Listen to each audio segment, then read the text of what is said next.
As we reported at the top of the hour, Ron Paul, the big winner at today's straw poll at the Values Voters Summit, but casting a big shadow over the meeting of social conservatives, what a prominent evangelical pastor backing Rick Perry said about GOP frontrunner Mitt Romney's faith. Robert Jeffress, pastor of a Baptist megachurch in Dallas, telling reporters, quote, "Mormonism is not Christianity. It's not politically correct to say, but Mormonism is a cult." Here now to talk about this and Romney's chances of actually getting the nomination, David Mercer, former deputy finance director for the Democratic National Committee, and Justin Safey, who served as spokesman for former Florida Governor Jeb Bush. He's also publisher of the SafeyReview.com and endorsed Mitt Romney earlier this week.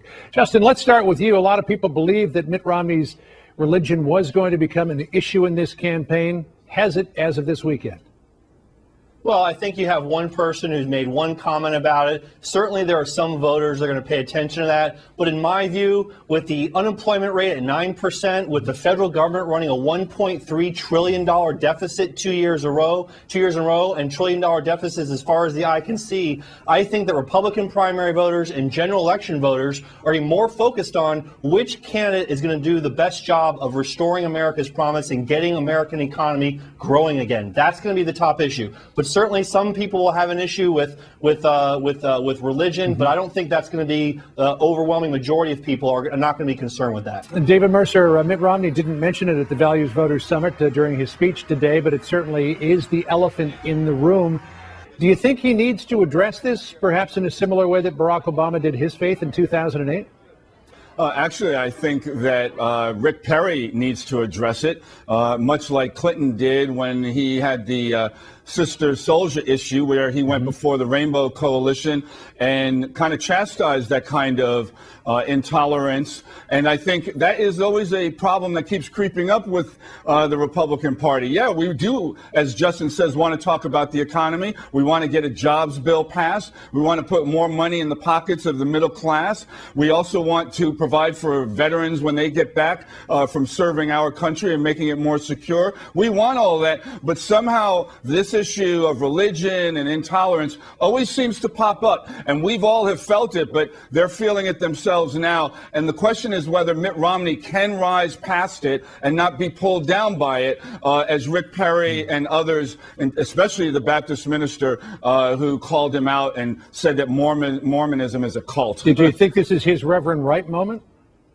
I think while there may be some separation, I think it is. And we need to know from Rick Perry where he stands, not with just a one-liner that was his sentiment and he doesn't believe that Mormonism is a cult. But I think he needs to take a stand and lead rather than letting those like the Reverend go on continually in forums like this and taking up all the oxygen in the room on a weekend like this to talk about real issues, not to let these issues overwhelm us anymore.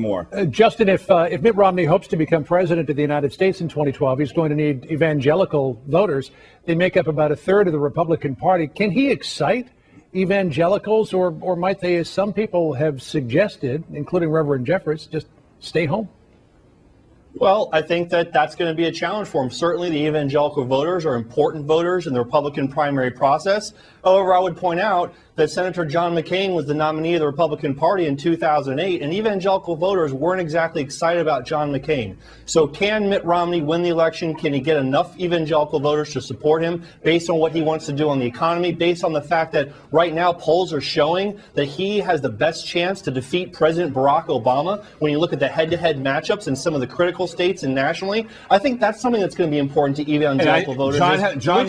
Which candidate is the best candidate to defeat President Barack Obama in the general election? And that may be Mitt Romney, and I think it will be. The problem is going to be whether Mitt Romney is going to have his campaign hijacked, as McCain did, by having to stick Palin on the ticket, yes, for some excitement, but definitely for not any substance on how to get this country back on the right course. And I think that's the dilemma that Romney's going to have, especially when his vote totals, along with Newt Gingrich, kind of the moderate establishment Republicans represent 36% of the support now, but are being outweighed by 39% of the Bachmann, the Perry, and the Kaine voters. So that's going to be the real predicament, and we got to see whether Romney's campaign gets hijacked or not. You know, I was talking about this with my seatmate on the way up from Atlanta to New York today, that Romney appears to be a much better candidate than he was back in 2008, but that, Justin, he still has a difficult time connecting with some voters.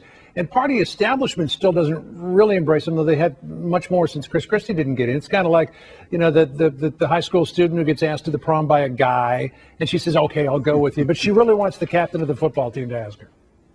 Well, you know what? Look, Republicans have had this dreamy image of some white knight that was going to ride in on a stallion and going to rescue the Republican Party and lead us into the White House. And I think that Republicans have to acknowledge that the best candidate to defeat President Obama is going to be Governor Mitt Romney. And I think that that's one of the things that Republicans need to acknowledge and accept the fact that there's no white knight in the race, and that we're going to have a very combative primary process, and that's the way it should be. It should be difficult to win the nomination. David, who do Democrats fear most in a general election matchup? What we fear most, not who, what we fear most is not having the energy, the unity of purpose to make sure that we uncover every stone in getting our message out as to what the record is, what we're trying to do, that it does take time. It took 8 years to get us in the ditch. It may not take us another 8 to get out, maybe 4, maybe 5, but we are staying on that message and doing everything we can to make sure everybody is united with us in doing it, as well as winning the campaign to continue on doing so. David Mercer, Justin Safey, great to talk to you this afternoon. Thanks. Great seeing you. Good to see you, Justin.